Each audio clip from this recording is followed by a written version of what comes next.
오늘 본문에 나오는 아수르는 BC 612년 바벨론에 의하여 멸망당하기 전까지 지금의 중동 지역 메소포타미아 북부와 티그리스 강 상류를 중심으로 번성했던 고대 근대의 강대국이었습니다. 당시 아수르는 막강한 군사력을 바탕으로 주변 여러 나라를 정복하여 거대한 제국을 이루었습니다. 그런데 한때 고대 근동을 호령했던 아수르의 수도 니누에는 오랜 세월의 역사 속에서 그 흔적조차 제대로 발견할 수 없었습니다. 그러다가 1840년경에 영국의 고고학자 레이어드 발굴을 통해 니느웨를 비롯한 아수르의 유적들이 세상에 드러나게 되었습니다. 이것은 고고학적으로 매우 중요한 사건이었습니다. 성경에 기록된 아수르가 또한 니느웨가 성경에만 기록된 것이 아니라 또한 실제로 존재했다는 그런 도시였음을 보여주는 중요한 사건이기 때문입니다. 특히 아수르의 유적에서는 아수르의 왕들이 주변 나라들을 정복하고 조공을 받는 모습이 새겨진 유물이 발견되었습니다. 그 가운데 유명한 것이 검은색 석회암으로 만들어진 살만 에셀 3세의 검은 오벨리스크입니다. 이 유물에는 아수르 왕에게 조공을 바치는 여러 나라의 모습들이 기록되어 있었습니다. 그 가운데 북이스라엘의 왕 예후가 아수르 왕 옆에서 조공을 바치는 모습도 기록되어 있습니다. 이처럼 아수르의 유적과 기록들은 성경에 등장하는 아수르라는 나라가 실제 역사 속에서 존재했던 강대국이었다는 사실을 보여주는 중요한 고고학적 자료라 할 수 있습니다. 그런데 여기서 우리가 한 가지 주목해야 할 것이 있습니다. 그렇게 강력했던 여러 나라들을 그렇게 점령했던 아수르라는 나라도 결국 멸망했다는 사실입니다. 당시 아수르는 고대 근동에서 가장 강력한 제국 중 하나의 나라였습니다. 반면 아수르를 무너뜨린 바벨론은 처음부터 아수르에 비하여 압도적인 강대국은 아니었습니다. 그래서 당시 아수르와 바벨론의 전쟁을 마치 다윗과 골리앗의 싸움이었다라고 표현하기도 합니다. 그렇다면 그렇게 강력했던 아수르라는 나라가 어떻게 갑자기 한순간 무너지게 되었을까요? 아수르의 급격한 쇠퇴에는 여러 가지 원인이 있을 수 있습니다. 계속되는 전쟁과 또한 영토 확장으로 인하여 국력의 소모, 내부적인 정치적인 혼란, 주변 민족들의 반란과 바벨론과 메대의 연합 등이 복합적으로 작용했던 것으로 보입니다. 또한 니느웨의 함락 과정에서 홍수와 같은 자연재해가 영향을 주었을 가능성도 제기되고 있습니다. 실제로 니느웨의 유적 속에서는 물과 진흙의 흔적이 발견되었고 나훔서에는 역시 니느웨의 멸망을 범람하는 물과 연결하여 말씀하고 있는 것이 중요합니다. 나훔서 1장 우리 8절 말씀에 이렇게 말씀합니다. 그가 범람하는 물로 그곳을 진멸하시고 자기 대적들을 흑암으로 쫓아내시리라. 또한 나훔서 2장 6절에도 이렇게 말씀합니다. 강들의 수문이 열리고 왕궁이 소멸되며 아멘. 이 말씀을 니느웨의 실제 멸망과 연결해서 보면 매우 의미가 있습니다. 물론 이것을 근거로 홍수로 하나만으로 니느웨의 멸망의 원인이 되었다고 단정할 수는 없습니다.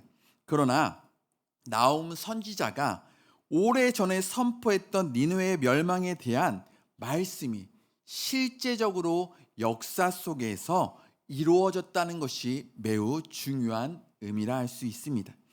하나님께서 니느웨가 무너진 것을 미리 말씀하셨고 결국 그 하나님의 말씀대로 니느웨는 무너졌습니다. 아무리 견고한 성벽도, 아무리 강력한 군사력도, 아무리 화려한 왕궁도 하나님이 대적이 되어 하나님이 심판하시기로 작정한 이상 니느웨는 그것을 지킬 수 없었습니다. 그것들이 니느웨를 지켜주지 못했습니다. 하나님께서는 바벨론과 메대를 사용하셔서 아수를 무너뜨리셨고 결국 니느웨는 역사 속에서 사라지게 되었습니다. 오늘 본문은 바벨론에 의하여 멸망할 니느웨의 모습이 구체적으로 하나하나 묘사되어 있습니다. 나훔서 2장 1절 먼저 함께 읽습니다. 파괴하는 자가 너를 칠러 올라왔나니 너는 산성을 지키며 길을 파수하며 내 허리를 견고히 묶고 내 힘을 크게 굳게 할지어다. 이 말씀은 조소가 가득 담긴 풍자적인 표현입니다. 니느웨가 바벨론이라는 나라의 그 침입을 아무리 철저하게 하나하나 대비한다고 할지라도 하나님께서 그 니느웨를 심판하시기로 작정한 이상 절대로 니느웨는 바벨론이라는 나라를 막을 수 없습니다. 성도 여러분, 공격하는 주체가 바벨론이었다면 그들은 막을 수 있었을 것입니다. 하지만 주체가 바벨론을 사용하신 하나님이셨기 때문에 어떠한 방법도 통하지 않았습니다. 나훔서 2장 13절에도 이렇게 말씀합니다. 만군의 여호와의 말씀에 내가 내 대적이 되어 내 병거들을 불살라 연기가 되게 하고 내 젊은 사자들을 칼로 멸할 것이며 내가 또 내 노력한 것을 땅에서 끊으리니 내 파견자의 목소리는 다시 들리지 아니하리라 하셨느니라. 아멘. 내가 내 대적이 된다고 말씀하십니다. 즉 하나님께서 니느웨의 대적이 되실 것이기 때문에 아수르는 더 이상 막을 수 없습니다. 여기서 매우 중요한 사실을 발견할 수 있습니다. 하나님께서는 한때 아수르를 도구로 사용하셨습니다. 그러나 이제는 하나님께서 친히 아수르의 대적이 되셨습니다. 그런데 성도 여러분, 하나님께서 처음부터 니느웨를 이렇게 심판하신 것이 아닙니다. 요나서에 보면 하나님께서 이미 요나 선지자를 통하여 니느웨의 심판을 경고하셨습니다. 그러자 니느웨의 사람들이 하나님의 말씀을 듣고 그 악한 길에서 돌이키셨습니다. 그러자 요나서 3장 10절에 이렇게 말씀합니다. 함께 읽습니다. 하나님이 그들이 행한 것 곧 그 악한 길에서 돌이켜 떠난 것을 보시고 하나님의 뜻을 돌이키사 그들에게 내리라고 말씀하신 재앙을 내리지 아니하시니라. 아멘. 성도 여러분, 이것이 하나님의 마음입니다. 니느웨가 잘못된 길로 가고 악한 길로 삶을 살아갈 때에 요나 선지자를 통해서 심판을 경고하십니다. 심판을 작정하셨습니다. 그러나 그들이 요나 선지자의 말을 듣고 돌이키자 그들에게 은혜를 내셨고 그 심판을 유예하여 주셨다는 사실입니다. 이처럼 니느웨는 하나님의 많은 은혜를 받았습니다. 하나님께서는 아수르를 사용하셨고 아수르를 이스라엘을 채찍하는 도구로 사용하셨습니다. 그러나 안타깝게도 아수르는 자신들이 그 하나님의 은혜를 받았다는 사실을 망각했습니다. 기억하지 못했습니다. 자신들이 지금 하나님의 도구로 사용되었다는 사실을 잊었습니다. 그래서 자신들의 힘과 능력으로 모든 것을 이루었다라고 교만하게 생각했습니다. 이러자 하나님께서는 이제 그 긍휼을 베풀었던 그 은혜를 거두어 가시고 이제 심판의 방향을 바꾸십니다. 이스라엘을 향했던 하나님의 심판의 손길이 이제 바로 아수르라는 나라로 향하게 되었습니다. 한때 하나님께서는 아수르를 들어 사용하셨지만 이제 하나님께서는 친히 아수르의 대적이 되셨습니다. 이런 아수르의 멸망에 관한 예언은 아수르의 위협 속에 살아가던 남유다 백성들에게는 어떤 소식일까요? 아수르가 멸망당할 것이다. 그들에게는 소망의 소식이었습니다. 나홈서 2장 2절 말씀입니다. 함께 읽겠습니다. 여호와께서 야곱의 영광을 회복하시되 이스라엘의 영광 같게 하시나니 이는 약탈자들이 약탈하였고 또 그들의 포도나무 가지를 없이 하였음이라. 아멘.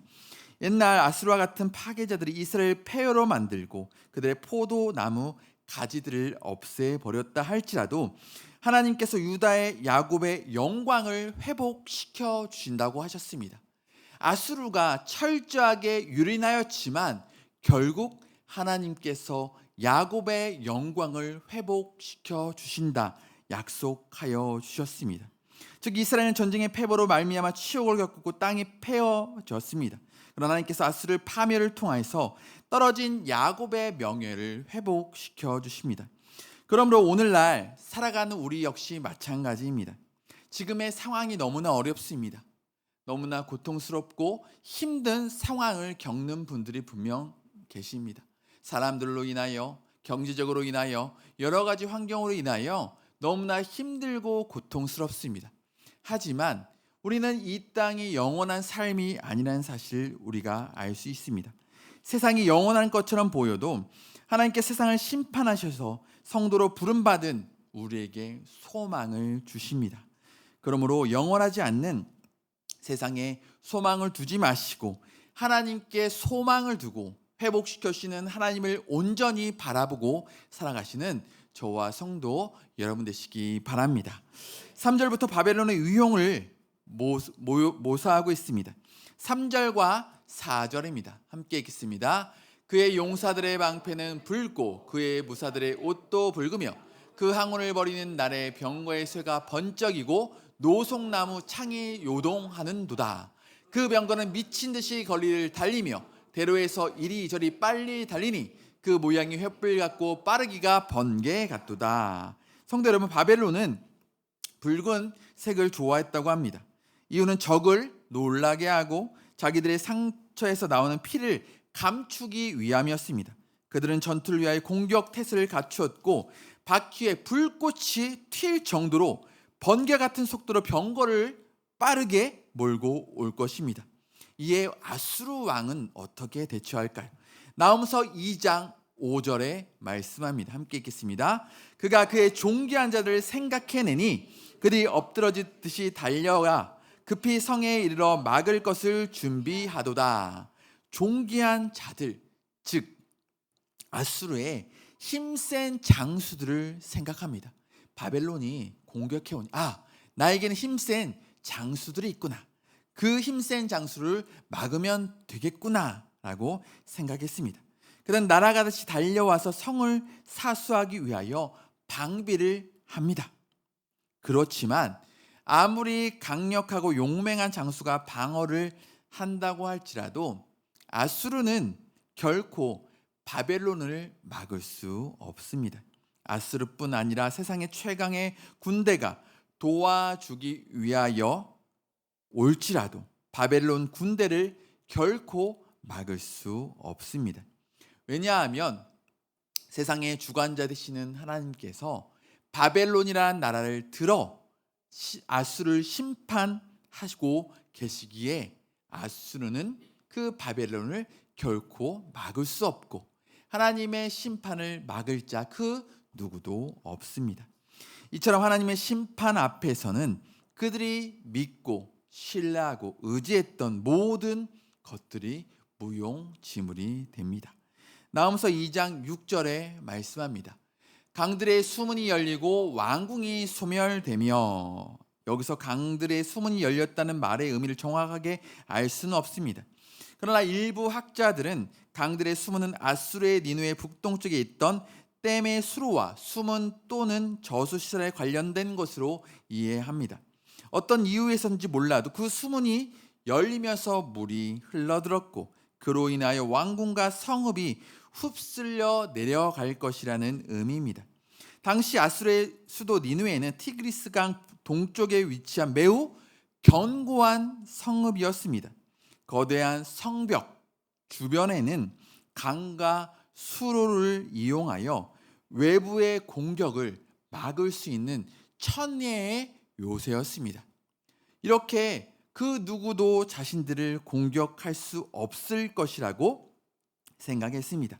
그런데 성도 여러분, 놀라운 것은 그들이 자신들의 안전을 철저하게 지켜줄 것이라도 확신했던 그 성벽과 강물이 오히려 그들을 심판하는, 그들을 멸망시키는데 그것들이 사용되었다는 사실입니다. 하나님의 심판이 임하자 상황은 완전히 180도 뒤바뀌게 되었습니다. 안전을 지켜줄 것이라 믿었던 그 물이 오히려 자신의 성읍을 무너뜨리는 도구가 되었기 때문입니다. 자신들이 안전을 위하여 만들어 놓았던 것들이 더 이상 자신들을 지켜주지 못합니다. 철저히 믿었던 강물과 천혜의 요새도 오히려 하나님의 심판 앞에 모든 것이 무용지물이 되었습니다. 시편 127편 1절에 이렇게 말씀합니다. 함께 읽습니다. 여호와께서 집을 세우지 아니하시면 헛되며 여호와께서 성을 지키지 아니하시면 파수꾼의 깨어 있음이 헛되도다. 아멘. 사람이 아무리 열심히 성을 쌓고 아무리 철저하게 지킨다고 할지라도 하나님께서 지켜주지 않으면 그 모든 것이 헛수고 헛될 수밖에 없습니다. 오늘 우리가 의지하는 것들이 아무리 튼튼하게 보여도 그것이 우리의 궁극적인 온전한 안전을 보장해 주지 못합니다. 돈도 그렇고 권력도 그렇고 사람도 그렇습니다. 내가 쌓아놓은 경험과 지식, 명예와 지위도 마찬가지입니다. 물론 이런 것들이 우리 삶에 전혀 필요 없다는 말씀이 아닙니다.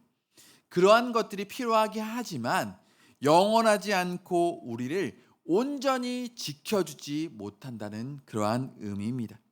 성도 여러분, 우리는 세상이 아니라 우리의 삶을 세우시고 지키시는 하나님을 온전히 의지해야 합니다. 니느웨는 성벽과 강물을 의지했습니다. 그러나 하나님의 심판 앞에서 그들이 의지했던 것들이 아무런 힘을 발휘하지 못했습니다. 그러므로 오늘날 우리의 삶을 돌아보시기 바랍니다. 내가 가진 돈, 사람, 능력, 내가 쌓아놓은 삶의 경험을 의지하고 살아서는 안 됩니다. 우리가 아무리 견고한 성읍을 쌓고 겹겹이 차단을 했다고 할지라도 하나님께서 지켜주지 아니하시면 그 모든 것은 하나님의 심판 앞에 무용지물이 될 수밖에 없습니다. 그러나 우리의 삶을 하나님께 맡기고 하나님을 의지한다면 어떠한 상황 속에서도 하나님께서 우리의 피난처가 되어 주십니다. 그러므로 세상의 것들을 의지하지 마시고 우리의 삶을 지키시고 인도하시는 하나님만을 온전히 의지하고 살아가셔서 하나님이 주시는 그 평안을 가운데 살아가시는 저와 성도 여러분 되시기 바랍니다. 계속해서 하나님의 심판으로 7절에 왕후가 벌겨 벗긴 채로 끌려가는 아수르는 수치를 당합니다. 그러니 시녀들은 슬플 수밖에 없을 것입니다. 한때 영광과 권세를 자랑하던 왕후가 이제는 모든 사람 앞에서 수치를 당하고 끌려가는 것입니다. 그리고 니느웨의 처참한 모습을 묘사합니다. 나훔 2장 8절 말씀입니다. 함께 읽겠습니다. 니느웨는 예로부터 물이 모인 곳 같더니 이제 모두가 도망하니 서라 서라 하나 돌아보는 자가 없도다. 여기서 물이 모인 곳이라는 표현은 물이 가득 모여있는 연못이나 저수지를 떠올리게 합니다. 물이 한 곳으로 모여들었다는 것은 사람들이 니느웨로 끊임없이 모여들었다는 의미입니다. 강력한 아수르의 제국의 수도였기 때문에 수많은 사람들이 니느웨로 모여들었습니다. 경제와 군사, 정치적인 중심지로서 큰 번영을 누렸고 세계 각국의 모든 사람들이 모여들었습니다. 그런데 이제 상황이 완전히 달라졌습니다. 하나님이 대적이 되어 심판하시자 모두 도망치고 있습니다. 그래서 서라 서라 하나 도망 외쳐도 아무리 돌아보지 않습니다. 한때 수많은 사람들이 모여있던 도시가 이제는 사람들이 떠나기에 폐허로 바뀌어 버렸다는 사실입니다. 그런데 성도 여러분, 니느웨의 멸망은 사람들만 도망가는 것으로 끝나지 않습니다. 사람들이 떠난 그 자리에 니느웨가 그동안 쌓아놓았던 수많은 재물과 또한 보화들이 남아 있었습니다. 나홈서 2장 9절 말씀입니다. 함께 읽겠습니다. 은을 노략하라, 금을 노략하라. 그 저축한 것이 무한하고 아름다운 기구가 풍부함이니라. 아멘. 자신의 목숨이 중하기 때문에 그 모든 것을 내려놓고 도망칠 수밖에 없었습니다. 그러니 은과 금 또한 저축한 것이 무한하고 아름다운 것이 너무나 가득했습니다. 그들은 자신들이 쌓아놓은 부와 재물이 자신들의 힘과 영광을 보여주는 것이라고 생각했을 것입니다. 그리고 그것들이 자신을 안전하게 지켜줄 것이라고 교만하게 생각했습니다. 그러나 하나님이 대적이 되셔서 심판하시자 평생 쌓아놓았던 재물들이 더 이상 그들에게 아무런 도움이 되지 못했습니다. 오히려 그 재물들은 적들의 약탈 대상이 되었습니다. 은을 노략하라, 금을 노략하라는 외침 속에서 니느웨가 자랑하던 보화들은 모두 바벨론에 빼앗기고 말았습니다. 오늘날 우리도 세상에서 아무리 우리가 많은 것들을 저축했다고 할지라도 성공을 위해서 우리가 하나하나 잘 계획했다고 할지라도 하나님께서 그것들을 지켜주지 아니하시면 하나님의 심판 앞에는 그 모든 것들이 무용지물이 될 수밖에 없습니다.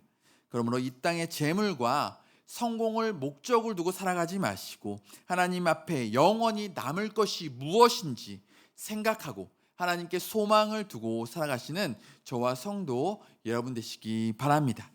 니느웨는 하나님의 심판으로 인하여 10절에 그들은 낙담할 수밖에 없었으며 후들거리는 무릎, 끊어질 것 같은 허리, 하얗게 질린 얼굴들을 하게 될 것입니다. 하나님을 대적하는 아수르는 이제 하나님의 심판으로 흔적도 없이 사라지고 말게 됩니다. 그들이 자랑했던 군사력이나 그들이 자랑했던 재물들은 하나님께서 사용하신 바벨론이 와서 모든 것을 약탈할 것이기 때문에 아무것도 남은 것이 없고 모든 것들이 사라질 것이며 다 도망치고 그 물이 모인 곳이 완전히 사라지게 될 것입니다. 계속해서 11절 12절 말씀합니다. 함께 읽겠습니다. 이제 사자의 굴이 어디냐? 젊은 사자가 먹을 곳이 어디냐? 전에는 수사자, 암사자가 그 새끼 사자와 함께 거기서 다니되 그것들을 두렵게 할 자가 없었으며 수사자가 그 새끼를 위하여 먹이를 충분히 찢고 그의 암사자를 위하여 움켜 사냥한 것으로 그 굴을 채웠고 찢은 것으로 구멍을 채웠었도다. 아수르의 국력이 한창 뻗어나갈 때에는 사자의 앞을 막을 동물이 없는 것처럼 아수르의 앞을 가로막을 나라는 없었습니다. 그들이 두렵게 할 나라는 존재하지 않았고 그들은 가히 천하무적이었습니다. 자신들의 강력함이 영원할 것 같았습니다. 그래서 하나님의 도구로 쓰임받는 아수르는 하나님의 은혜를 망각한 채 하나님을 대적하였습니다.